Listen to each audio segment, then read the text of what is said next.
안녕하세요. 안녕하세요. 잘 지내셨나요? 시험 얼마 안 남았죠? 네. 지금은 자신감이 제일 중요해요. 옆에 분 보시면서 속으로 너는 떨어져도 나는 붙는다. 네, 절대로 말로 하시면 안 되고. 전에도 말씀드린지 모르겠지만 올해 아마 시험이 쉽게 나오지 않을까 싶어요. 왜냐면 다른 과목은 모르겠는데 공시법령은 금년도 출제된 거 좀 분석을 해봤더니 꼼꼼히 해봤더니 그게 보여요. 아, 쉽게 내려고 노력을 했구나. 그러니까 법무사 시험도 그렇고 등기공무원 시험도 그렇고 그래서 좀 쉽게 나오지 않을까 싶어요. 기회일지 모르니까 네, 끝까지 마무리 잘 하시면 좋지 않을까 싶습니다. 근데 어렵게 나왔다. 그건 여러분 팔자죠. 쉽게 나올 것 같아요. 제가 볼 때는 작년에도 쉽게 나왔는데 작년에 이제 법무사 시험과 등기공무원 시험이 쉽게 나왔습니다. 그래서 예측을 했었어요. 근데 작년 법무사 등기공무원보다 올해가 더 쉽게 나온 것 같아요. 작년보다. 그래서 더 쉽지 않을까 싶습니다. 3쪽을 보시면 굉장히 많은 문제를 풀어야 되니까 좀 빨리 나갈 겁니다. 오늘 60문제는 해야 돼요. 1번 공간정보의 구축 및 관리에 관한 법률의 용어의 정의로 틀린 것은 1번 지적측량은 토지를 지적공부에 등록하거나 지적공부에 등록된 경계점을 지상에 복원하기 위하여 필지의 경계, 거기 표라고 돼 있나요? 좌표라고 돼 있나요? 표죠. 좌표가 되겠죠. 좌표 면적을 정하는 측량을 말한다. 이 측량은 지적공부에 등록할 때도 지적측량을 하지만 지적공부에 등록된 경계점을 지표상에 복원할 때도 측량을 하게 됩니다. 이때 이 복원 단계의 측량은 몇 개의 특징을 갖죠. 첫 번째, 등록할 때의 측량 방법과 복원할 때의 측량 방법은 반드시 동일한 측량 방법을 사용해야 됩니다.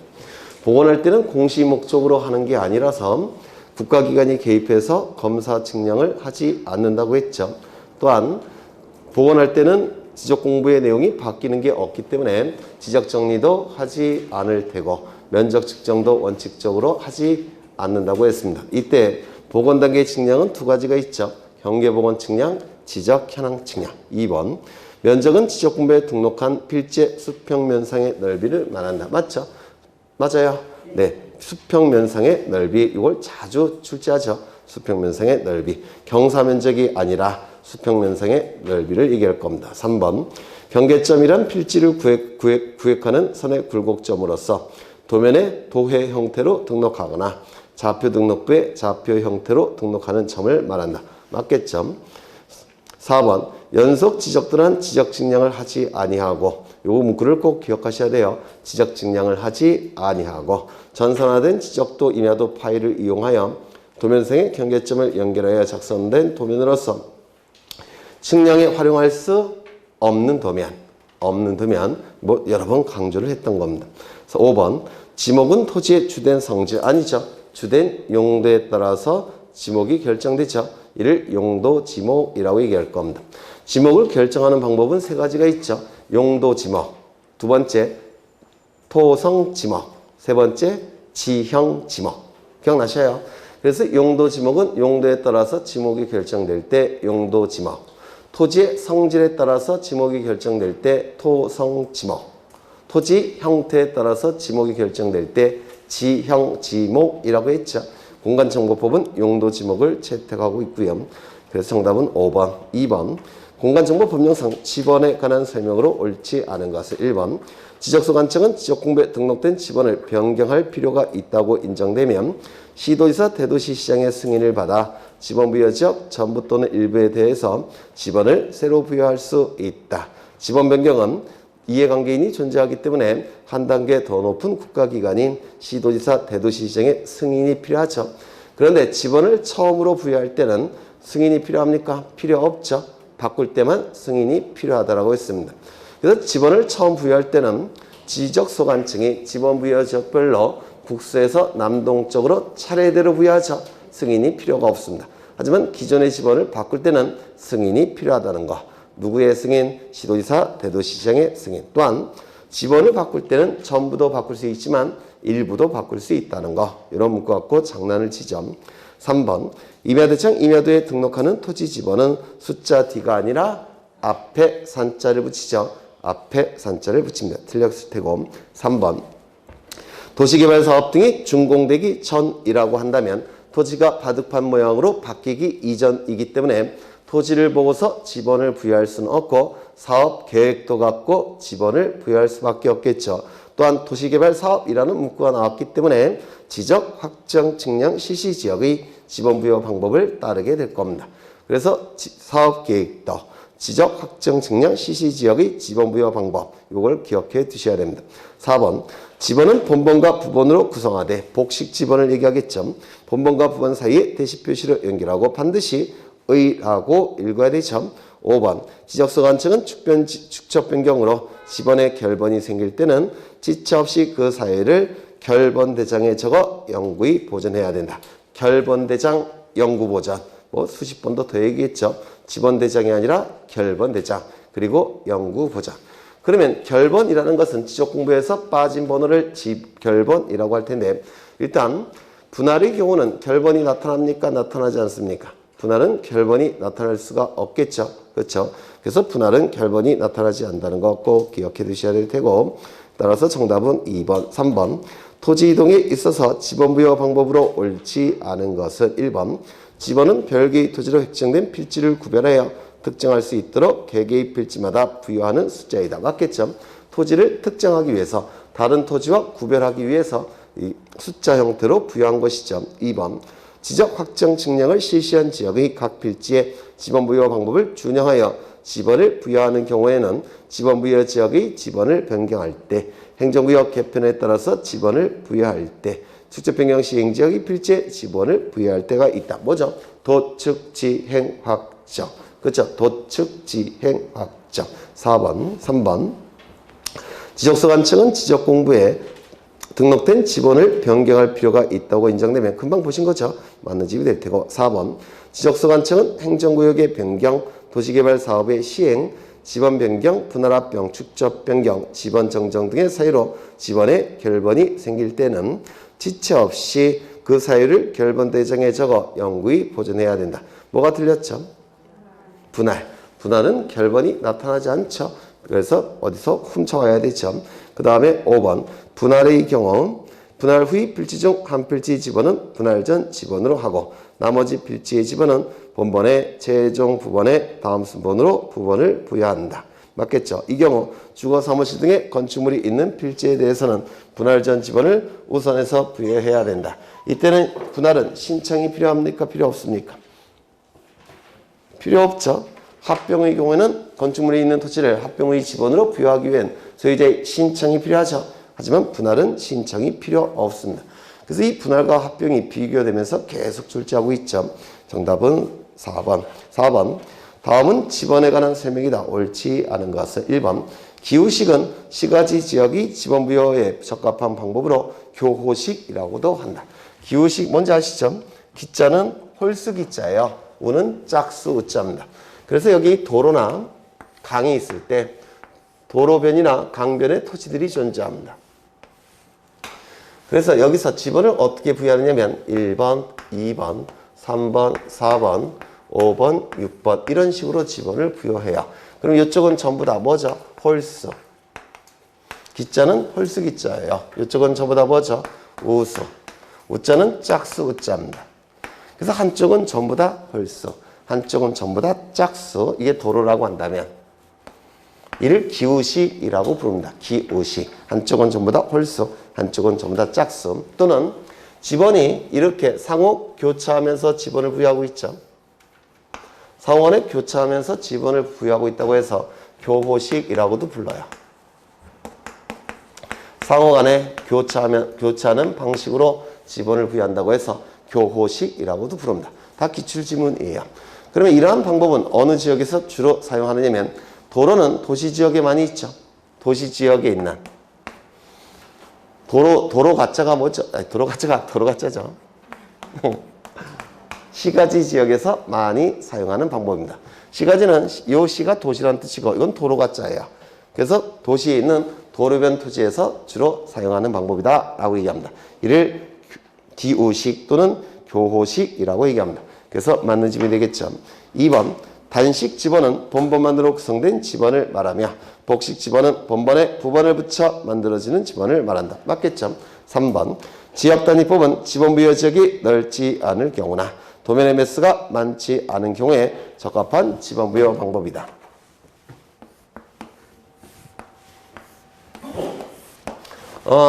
여기는 상도동이라는 지번부여 지역입니다. 동작구 상도동이라는 지번부여 지역이고요. 이쪽은 노량진동이라는 지번부여 지역이에요. 그럼 얼핏 보더라도 상도동이라는 지번부여 지역은 면적이 협소하죠. 노량진동이라는 지번부여 지역은 면적이 넓습니다. 그러면 이쪽은 토지의 개수가 좀 적을 테고 이쪽은 토지의 개수가 조금 많죠. 맞아요. 그렇죠. 이때는 이 상도동이라는 지번부여 지역은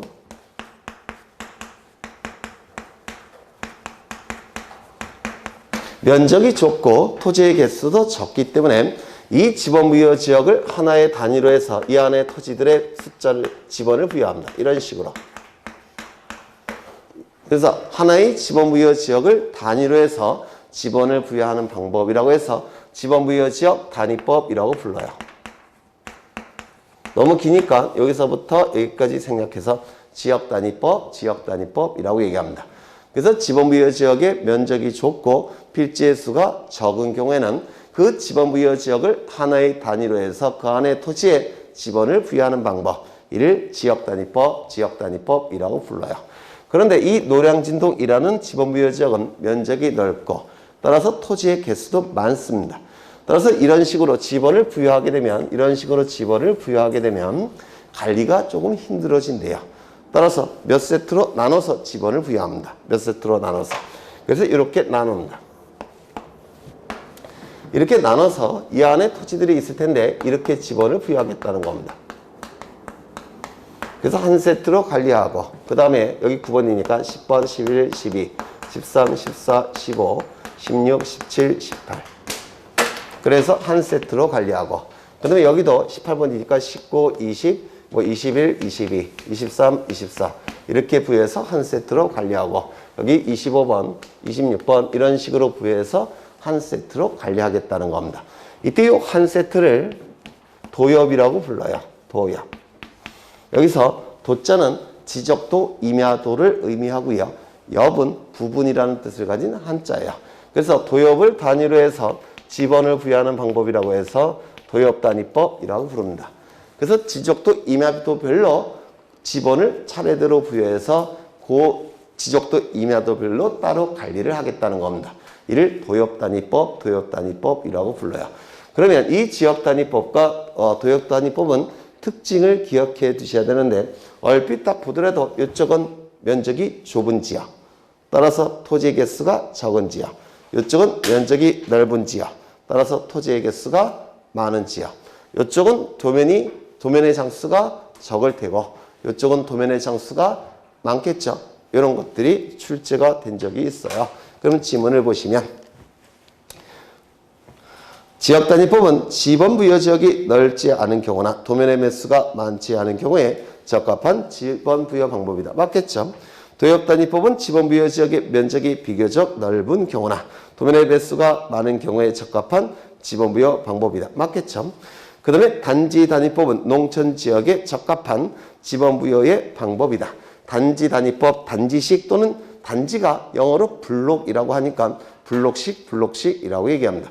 단지별로 본본을 부여한 후 그 단지 내에서 차례대로 부본을 부여하는 방법이 단지식인데 단지라는 말이 나오니까 이게 바둑판 모양의 토지겠죠? 맞아요. 네, 바둑판 모양의 토지니까 도시개발사업 시행지역이나 시골 같은 경우는 경지, 정리 지역에서 주로 사용하는 방법이 단지식입니다. 단지식. 그거 써놓으셔야 돼요. 단지식은 도시개발 시행지역, 경지, 정리 지역, 즉 토지가 바둑판 모양의 경우에 주로 사용하는 방법입니다. 1단지, 2단지, 3단지. 아파트 같은 걸 생각하시면 돼요. 아파트. 그래서 정답은 5번이 될 테고 5번 토지 이동에 있어서 지번부여 방법으로 옳지 않은 것은 1번 지번은 지적소관청이 지번부여 지역별로 차례대로 북서에서 남동쪽으로 순차적으로 부여한다. 맞겠죠? 북서쪽에서 시작하면 남동쪽으로 끝나는 거 기억하셔야 돼요. 한자 문화권에서는 북동 기본의 방식을 사용하죠. 그럼 북의 반대인 남쪽, 동해 반대인 서쪽. 그래서 어디서 시작해서 어느 쪽으로 끝나는 것도 기억해 두셔야 됩니다. 2번 신규 등록 전환의 경우에는 원칙적으로 그 지번부여 지역에서 인접토지 본번에 부번을 붙여서 지번을 부여한다. 그림 떠오르시죠? 지번의 연속성을 위해서 인접토지 본번에 부번을 붙여서 지번을 부여하게 될 겁니다. 3번 신규 등록 및 등록 전환의 경우에는 지번부여 지역이 최종 본번의 다음 순번부터 본번으로 하여 순차적으로 지번을 부여할 수 있는 경우. 예외적인 경우죠. 첫 번째, 최종 지번 토지에 인접한 경우. 두 번째, 멀리 떨어진 경우. 세 번째, 여러 필지인 경우. 요 세 가지 경우에는 그 지번 부여 지역이 최종 본번의 다음 순번으로 본번을 차례대로 부여했죠. 기억나시죠? 그림을 떠오르시면 뭐 쉬운 문제들이죠. 4번 분할의 경우에는 분할 후 필지 중 한 필지 지번은 분할 전 지번으로 하고 나머지 필지의 지번은 본번의 최종 부번의 다음 순번으로 부번을 부여한다. 맞겠죠? 이 분할의 경우에는 그림 형태로 출제되는 가능성도 굉장히 높아요. 그래서 제가 그린 그림을 기억하시면 됩니다. 이 경우 주거 사무실 등의 건축물이 있는 필지에 대해서 신청이 있는 경우 분할 전 지번을 부여할 수 있다. 분할은 신청이 필요 없죠. 5번을 보시면 합병. 요거는 합병 대상 지번 중 선순위 지번을 그 지번으로 하되 본번으로 된 지번이 있을 때는 본번 중 선순위 지번을 합병의 지번으로 할 테고 소유자가 합병 전 필지에 주거 사무실 등의 건축물이 있어서 그 건축물이 위치한 지번을 합병의 지번으로 신청할 때는 합병의 경우는 신청이 필요하고 분할의 경우는 신청이 필요가 없죠. 매번 출제가 되는 것들입니다. 정답은 4번이 될 테고 6번 지목을 지적도 임야도에 등록할 때는 부호로 표기해야 되는데 연결이 옳은 것은 이런 건 차장, 천원 이렇게 외우시면 되겠죠. 그런데 반드시 머릿속에서 생각하지 말고 여백에다 쓰신 다음에 하셔야 돼요. 그래야지 덜 헷갈립니다. 그래서 차장, 천원이니까 철도용지는 차장, 천원 없죠. 따라서 뭐가 되죠? 철. 공장 용지는 차장, 천원 안에 있죠. 따라서 장. 주유소 용지는 차장, 천원 안에 없으니까 주. 목장 용지도 차장, 천원 안에 없으니까 목. 양어장도 차장, 천원 안에 없으니까 양. 이런 형태가 2년에 한 번씩 출제가 됩니다. 굉장히 자주 출제가 되는 거예요. 그래서 차장, 천원 반드시 여백에다가 쓰신 다음에 문제를 푸셔야 됩니다. 7번 지목의 구분 기준에 관한 설명으로 옳은 것은 1번 산림 및 원야를 이루고 있는 자갈땅, 모래땅, 습지, 황무지 등의 토지는 잡종지로 한다. 아니죠.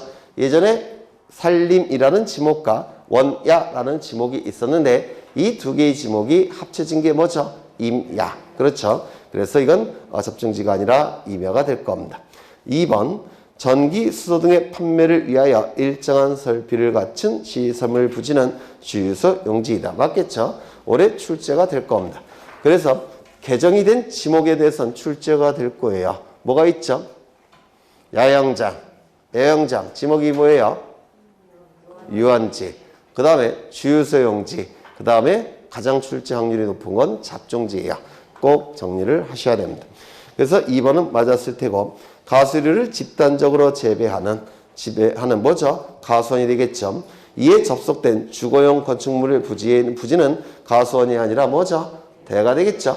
따라서 가수원, 목장용지, 그리고 묘지 그 안에 설치된 주거용 건축물의 부지나 관리를 위한 건축물의 부지는 주지목 추진의 원칙이 적용되지 않기 때문에 별도의 지목, 대로 결정한다고 했죠. 가수원, 목장용지, 묘지. 그렇죠. 4번 유수 배수를 위하여 유수, 배수.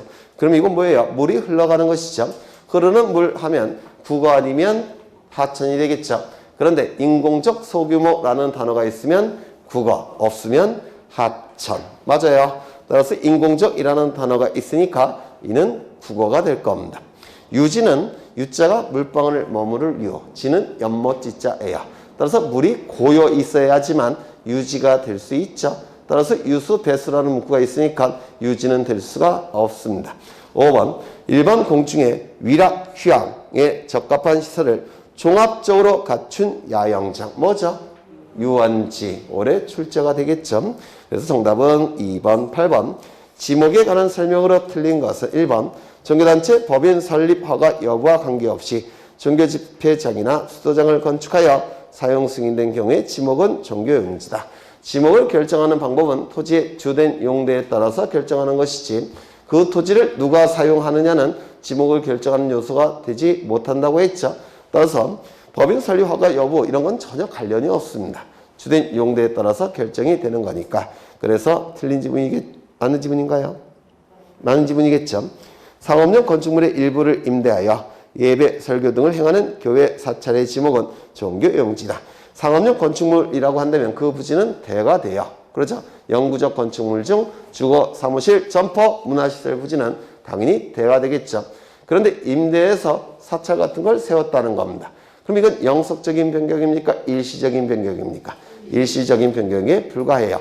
따라서 일시변경 불변의 원칙 또는 영속성의 원칙상 지목은 바꿀 수 있습니까? 없습니까? 없죠. 따라서 여전히 대로 존재를 해야 될 겁니다. 그래서 틀렸을 테고. 3번 묘지의 관리를 위한 건축물의 부지는 대. 금방 보신 거고. 분뇨 종말 처리장, 콩나물 재배사, 자동차 관련 시설 부지는 잡종지이다. 먼저 분뇨 종말 처리장은 27개에 해당되는 게 없어요. 유사한 것도 없습니다. 그래서 잡종지가 될 테고요.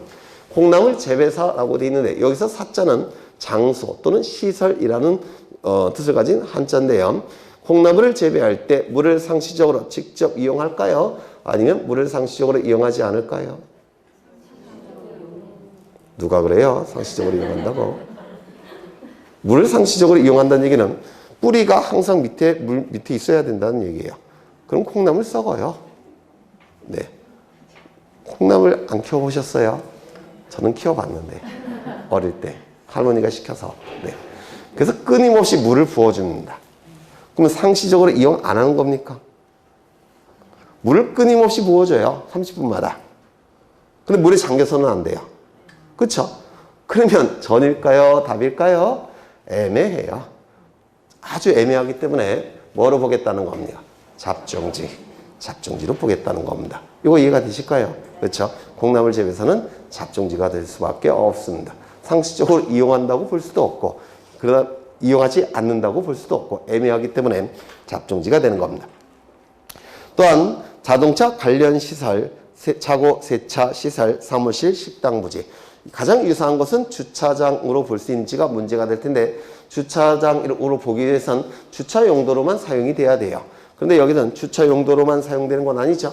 주차장이 가장 유사한데 주차장이 될 수 없다고 한다면 뭐가 될 수밖에 없을까요? 잡종지가 될 수밖에 없습니다. 따라서 맞는 집이 될 테고 소방법에 의거 설치된 위험물 이동 탱크 저장 시설 부지는 잡종지이다.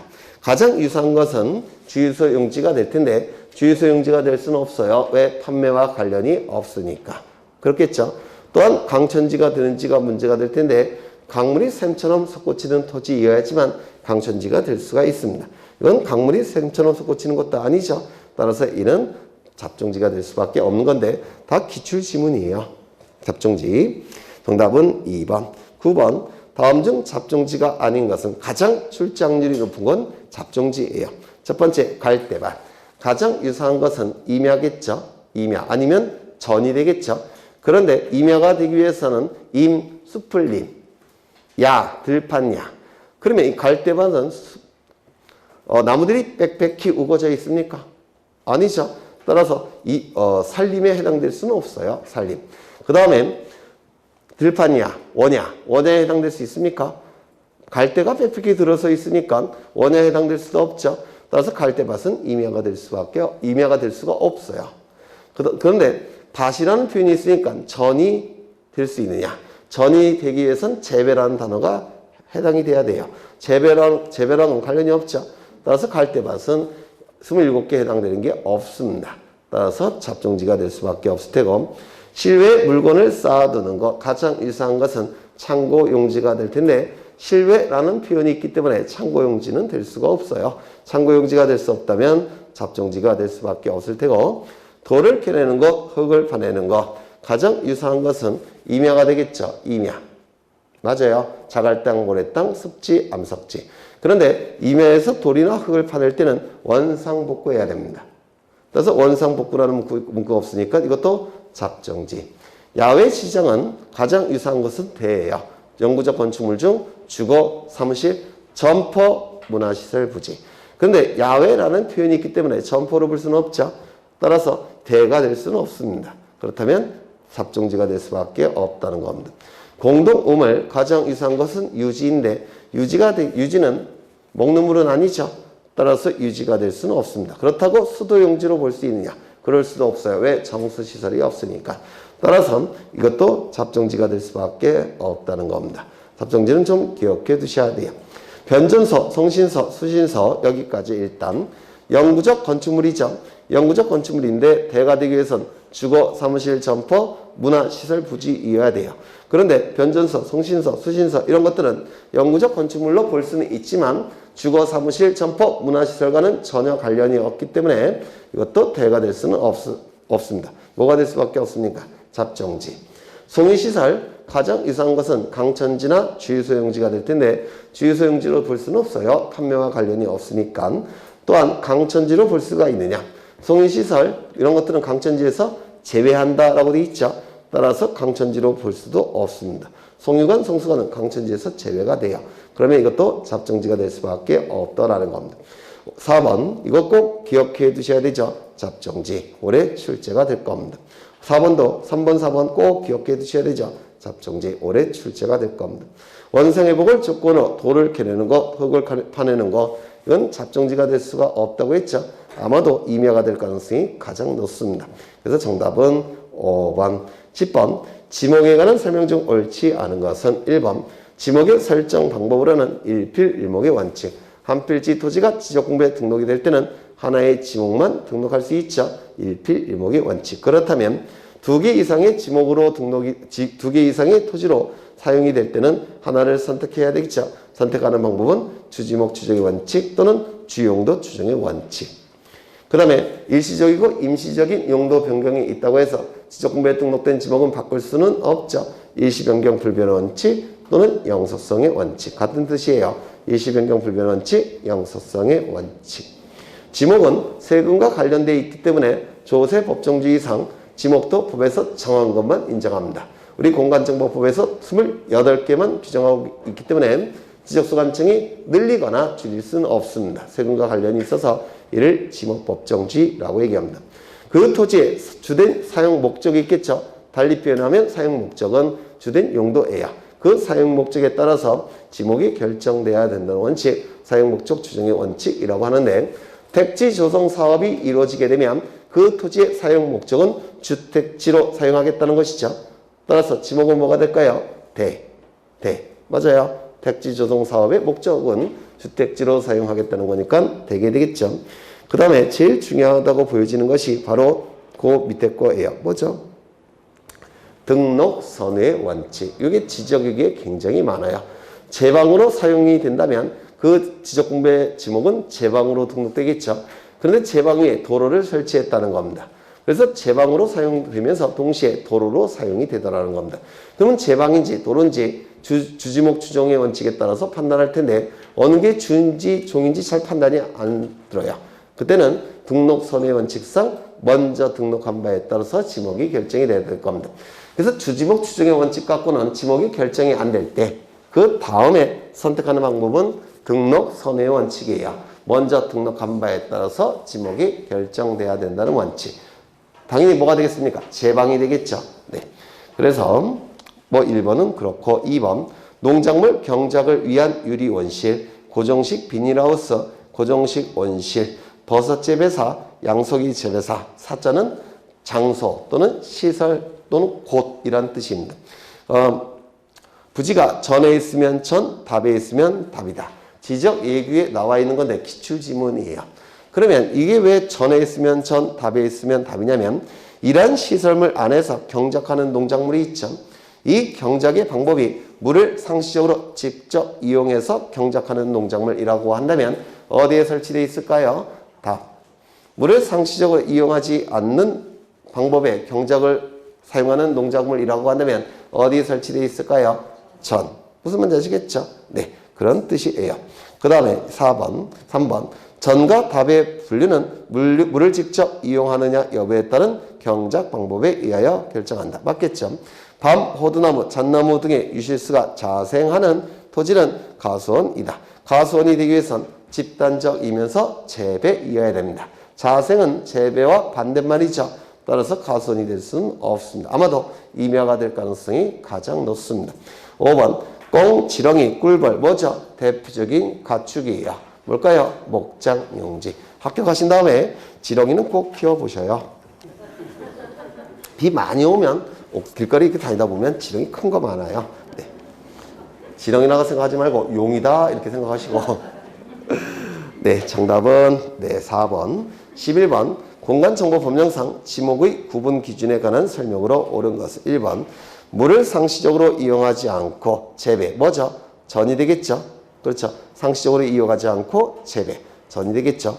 온수, 약수, 석유 등을 일정한 장소로 운송하는 송수관, 석유관, 저장 시설의 부지는 강천지에서 제외한다고 했죠. 이유는 이걸 강천지 안에 포함을 시키면 강천지의 범위가 너무 확장이 된다고 했죠.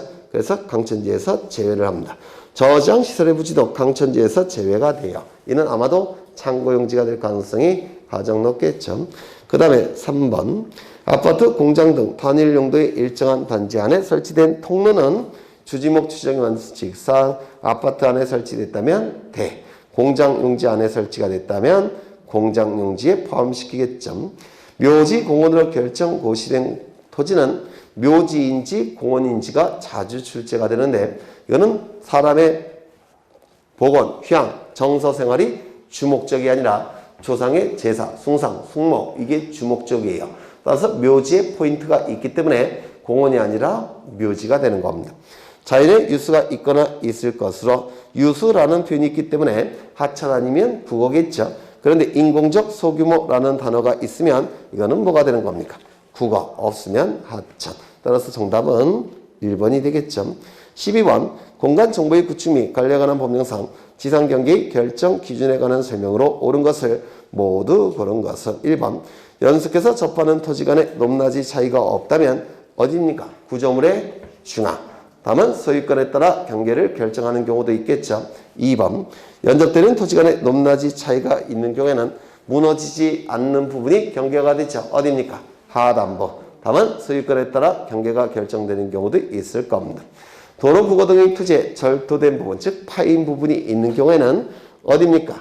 도로, 상단부까지 도로공사가 관리해야 된다고 했죠. 기억나셔요? 따라서 상단부가 기준이 될 겁니다. 다만 소유권에 따라 경계가 결정되는 경우가 있을 겁니다. 1. 토지가 해면 또는 수변에 접하는 경우 최대 만조위, 최대 만수위가 되는 선. 맞아요. 다만 이때는 소유권에 따라 경계가 결정되는 경우는 없다고 했죠. 한쪽은 바다니까. 그렇죠. 그 다음에 공유수변 매립지 토지 중 제방 등을 토지에 편입하여 등록하는 경우에는 어디죠? 바깥쪽 어깨. 이때도 한쪽은 바다니까 소유권에 따라 경계를 결정하는 경우는 없죠. 그래서 기억, 니은, 디귿만 소유권에 따라 경계가 결정이 되는 경우가 있을 겁니다. 정답은 몇 번인가요? 5번. 13번. 경계에 관한 설명으로 틀린 것은 1번. 경계란 지적분배에 등록하는 토지의 단위인 한 필지 토지별로 지적 칙령에 의하여 지번별로 획정하여 등록한 선 또는 경계점 좌표 등록부에 등록한 좌표의 연계를 구획한 선을 말한다. 맞습니까? 맞죠? 하나 더 기억하셔야 될 게 경계는 반드시 직선이어야 된다고 했죠. 경계점 간의 최단거리가 경계이기 때문에 직선이 될 수밖에 없다고 했습니다. 2번 경계점이란 필지를 구획하는 선의 굴곡점. 굴곡점은 꺾인 점이라는 뜻이에요. 굴곡점으로서 지적도나 임야도의 도해 형태로 등록하거나 좌표 형태로 등록하는 점을 말한다. 앞에서 보셨죠?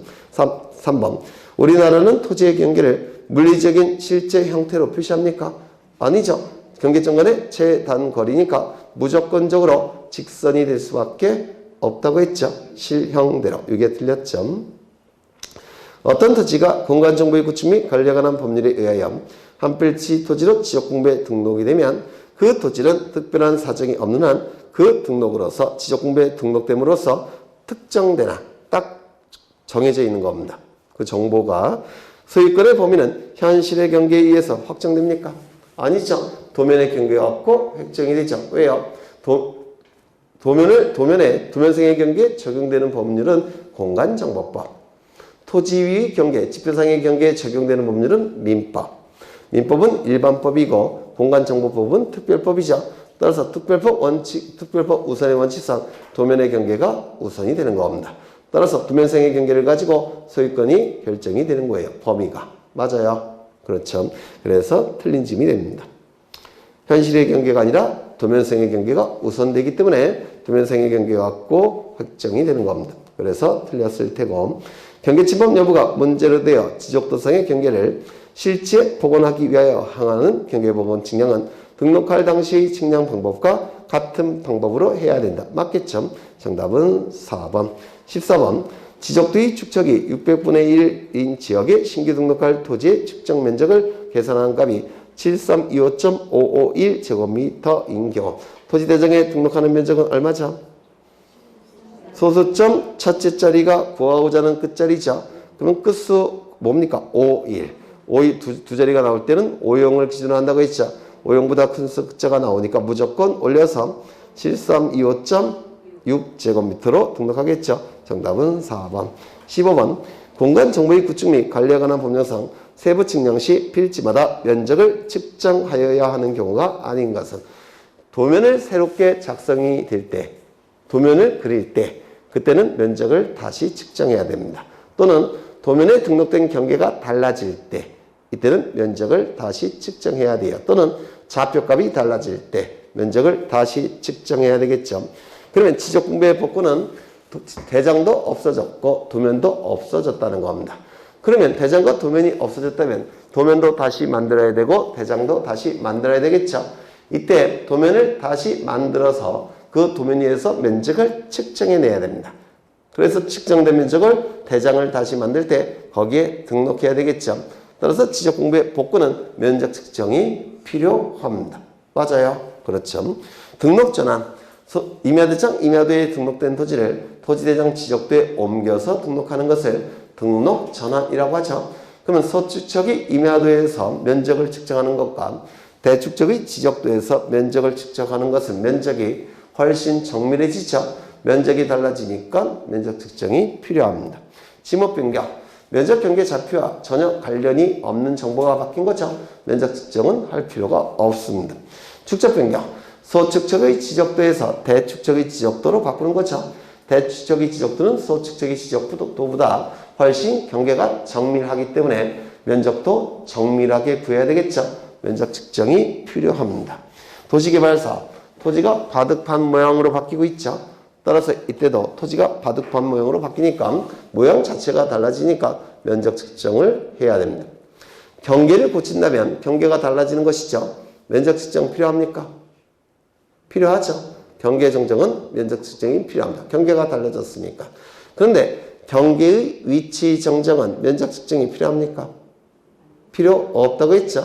위치만 정정하는 거니까. 그래서 경계 정정과 경계 위치 정정은 완전히 다른 거라고 했죠. 기억나셔요? 그렇죠? 정답은 3번. 16번. 지적공부의 복구에 관한 설명 중 틀린 것은 지적소관청은 지적공부의 전부 또는 일부가 멸실되거나 훼손된 경우는 시도지사의 승인을 받아 복구해야 된다. 맞습니까? 틀렸죠? 그렇죠. 이 지적공부의 복구는 지체 없이 복구해야 되니까 누군가의 승인을 받을 시간적 여유도 없고 소유자의 신청을 기다릴 시간적 여유도 없다고 했죠.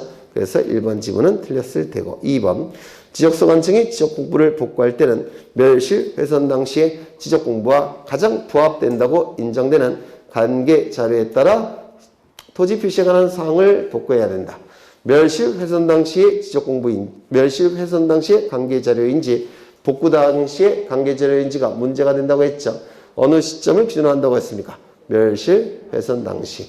이때 관계 자료 중에서 계획이란 단어가 들어가면 관계 자료가 될 수 없다고 했죠. 3번. 소유자에 관한 사항은 뭐가 복구하죠? 등기부가 있다면 등기부, 등기부가 없다면 법원의 확정 판결. 지적소관청은 조사된 복구자료 중 토지대장, 임야대장, 공유지 연명부의 등록 내용을 증명하는 서류 등에 따라서 지적복구자료 조사서를 작성하고 도면의 등록 내용을 증명하는 서류에 따라서 복구 자료도를 작성한다. 맞습니까? 맞죠? 그렇죠. 5번 작성된 복구 자료도에 따라 측정된 면적과 복구 자료 조사서의 조사된 면적의 증감이 오차 허용 범위 이내일 때는 조사된 면적을 복구 면적으로 결정하죠. 기억나세요? 오차 허용 범위 이내일 때는 조사된 면적을 복구 면적으로 결정합니다. 그런데 오차 허용 범위를 초과한다면 조사된 면적도 신뢰할 수 없고 측정된 면적도 신뢰할 수 없기 때문에 복구 측량을 해야 되죠. 또한 조사된 면적은 있지만 복구 자료도가 작성이 되지 않아서 측정된 면적이 없는 경우 이때도 복구 측량을 한다고 했죠. 기억나셔요? 워낙 여러 번 한 거니까. 따라서 맞는 점이 될까요? 네. 5번 작성된 복구 자료도에 따라 측정된 면적과 지적 복구 자료 조사서의 조사된 면적의 증감이 오차 허용 범위를 초과하거나 복구 자료도를 작성할 복구 자료가 없는 경우에는 복구 측량을 해야 된다. 맞겠죠? 네. 4번도 했나? 네. 정답은 1번. 17번. 공간 정보의 구축 및 관리에 관한 법령상 지적 공부의 복구 자료가 아닌 것은 이 계획이라는 단어가 들어가 있으면 미합정 자료라고 했죠. 따라서 정답은 1번. 쉬운 문제죠. 18번. 부동산 종합 공부에 관한 설명으로 틀린 것은 1번. 지적소 관청은 부동산의 효율적 이용과 부동산과 관련된 정부의 종합적 관리 운영을 위하여 종합공부를 관리 운영해야 된다. 종합공부의 관리 운영의 주체는 지적소관청이죠. 2번. 지적소관청은 종합공부를 영구히 보존해야 되며 지적공부가 아니에요. 그런데도 영구 보존 정보입니다. 멸실 또는 훼손에 대비하여 이를 별도로 복지하여 관리하는 정보관리 체계를 구축해야 된다. 종합공부의 정보관리 체계를 구축하는 주체는 누구죠? 지적소관청. 지적공부도 정보관리 체계를 구축하는 주체는 누구죠? 지적공부는 국토교통부 장관. 기억나시죠? 지적공부는 국토교통부 장관. 종합공부는 지적소관청. 그렇죠. 3번. 지적소관청은 종합공부의 불일치 등록사항에 대해서는 등록사항을 정정하고 관리하는 기관의 청에게 그 내용을 아니죠. 불일치 등록사항만큼은 먼저 관리하는 기관의 장에게 그쪽에서 먼저 고쳐달라고 요청을 먼저 해야 된다고 했죠. 기억나셔요? 네, 워낙 여러 번 출제가 된 겁니다. 그래서 틀렸을 테고. 4번. 지적소관청은 종합공부의 정확한 등록 및 관리를 위하여 필요한 경우에는 등록상을 관리하는 기관의 장에게 관련 자료의 제출을 요구할 수 있다. 왜냐하면 종합공부의 내용은 정확한 내용이 공시돼야 되기 때문에 그렇습니다. 5번. 부동산 종합공부의 등록상을 관리하는 기관의 장은 지적소관청에게 상시적으로 관련 정보를 제공해야 된다. 왜? 종합공부는 정확한 내용을 공시해야 되기 때문에 그렇습니다. 실무에서는 지적공부나 등기부보다 훨씬 많이 사용하는 장부예요. 이게. 그 다음에 정답은 몇 번인가요? 3번. 19번. 종합공부의 등록사항이 아닌 것은 꼭 외워두셔야 된다. 첫 번째, 토지 표시와 소유자에 관한 사항. 뭐죠? 지적공부의 등록사항. 두 번째, 건축물의 표시와 소유자에 관한 사항. 그 토지 위에 건축물이 있을 때는 이것도 등록해야 되겠죠. 없다면 등록할 필요가 없겠지만 이건 뭐죠? 건축물 대장의 등록사항. 토지 이용 및 규제에 관한 사항. 이건 뭐죠? 토지 이용 계획 확인서의 등록사항이죠. 네 번째, 부동산 가격에 관한 사항. 세금과 관련된 사항이죠. 다섯 번째, 부동산 입지에 관한 사항은 없죠. 대신 뭐가 들어가야 되죠? 부동산 권리에 관한 사항. 그래서 이 부동산 종합공부는 소유자, 용익물권, 소유권, 용익물권, 담보물권 전부 다 등록이 됩니다. 그래서 등기부를 안 봐도 종합공부만 보더라도 네, 어떤 권리가 그 토지에 존재하는지 다 알 수가 있습니다. 그래서 정답은 5번. 종합공부는 시험에 아주 잘 나오죠. 20번. 공간정보의 구축 및 관리 등에 관한 법령상 공유지연명부에 등록해야 하는 사항에 해당하지 않는 것은 먼저 소재와 지번은 모든 지적공부에 등록이 될 테니까 공유지연명부에 당연히 등록하겠죠. 지목이 등록된 지적공부는 네 군데죠. 토지대장, 임야대장, 정신명칭, 지적도, 임야도, 푸어, 24개는 두문자, 4개는 차문자, 차문자는 차, 주차장, 장, 공장용지, 천, 하천, 원, 유원지. 공유지연명부에는 등록되지 않죠. 공유 지분, 소유권 지분 같은 뜻인데 공유지분이 등록되는 지적공부는 딱 두 군데죠. 공유지역명부, 대지권 등록부. 소유자에 관한 정보가 등록되는 데는 네 군데죠. 토지대장, 임야대장, 공유지연명부, 대지권 등록부. 다만 공유지 연명부와 대지권 등록부에는 도면번호는 등록하지 않는다고 했죠. 그럼 정답은 당연히 3번. 21번. 공간정보의 구축 및 관리 등에 관한 법령상 대지권 등록부에 등록하여야 하는 사항에 해당하지 않는 것은 먼저 소재지번은 모든 지적공부. 소재지번은 모든 지적공부. 대지권 등록부에 등록되겠죠. 대지권 비율은 대지권 등록부에만 등록이 되죠. 그렇죠. 소유자의 성명, 명칭, 소유자에 관한 정보는 토지대장, 임야대장, 공유지연명부, 대지권 등록부. 개별 공시지가와 기준일은 어디에 등록되겠습니까? 토지대장, 임야대장에만. 그렇죠. 그래서 토지대장, 임야대장에만 등록되는 특수한 정보 세 가지를 좀 외워달라고 부탁을 드렸는데 시험에 워낙 잘 나오니까 뭐가 있죠? 토지 이동 사유. 그 다음에요. 토지의 등거. 그리고 개별 공시지가. 시험에 워낙 잘 나와요. 토지대장, 임야대장에 등록되는 특수한 정보죠. 그 다음에 하나 더. 대지권 등록부에만 등록되는 특수한 정보도 외워두시면 좋을 것 같아요. 먼저 대지권은 비율 형태로 존재하죠. 맞아요. 그래서 뭐가 등록이 돼야 되죠? 대지권 비율. 그리고 이 비율을 결정하는 방법은 뭐죠? 전유 부분의 면적 비율로 결정되죠. 전유 부분의 면적 비율. 그러면 전유 부분의 면적은 전유 부분의 건물의 표시사항 중에 하나죠. 맞아요. 따라서 전유 부분의 건물의 표시.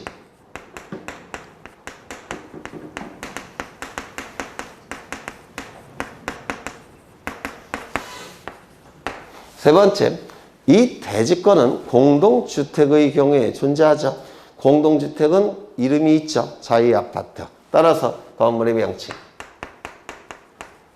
뭐 다 아시는 거예요.